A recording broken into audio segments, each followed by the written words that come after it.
നമ്മൾ പെൺകുട്ടികൾ പലപ്പോഴും ചിന്തിക്കുന്ന ഒരു കാര്യമുണ്ടല്ലേ, നിൻ്റെ ഭർത്താവിൻ്റെ വീട്ടിലാണ് നിൻ്റെ ജീവിതത്തിൻ്റെ സിംഹഭാഗവും നീ ജീവിച്ച് തീർക്കേണ്ടതെന്ന്. നല്ലൊരു ട്രെയിനിങ് കിട്ടിയാണ് നമ്മൾ വളർന്നു വരുന്നത് അല്ലേ. പക്ഷേ അവിടെ ഭർത്താവിൻ്റെ വീട്ടിൽ നമ്മൾ ഏതോ ഒരു സുപ്രഭാതത്തിൽ ചെന്ന് കയറിയവരാണ്. സ്വന്തമെന്ന് കരുതി ഒരു സ്ഥലത്ത് മിനിമം ഒരു 10-20 വർഷം വേരൂന്നി വളർന്ന ഒരു ചെടി മൂടോടെ പറിച്ചു മാറ്റി മറ്റൊരു സ്ഥലത്തേക്ക് നടുമ്പോൾ ആദ്യം തീർച്ചയായും ആ ചെടിയുടെ ഇലകൾ വാടും, ചില ഇലകൾ കരിയും.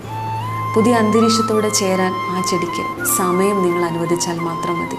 കുറ്റപ്പെടുത്താതെ പരിഹസിക്കാതെ അവളെ ചേർത്ത് നിർത്തും, അവൾക്ക് സമയം കൊടുക്കും. ഏത് സാഹചര്യത്തിലും വളരാനുള്ള അത്ഭുത ശക്തിയുമായി ജനിച്ച അവൾ ആ സ്ഥലത്ത് ഫലവൃക്ഷമാകുക തന്നെ ചെയ്യും.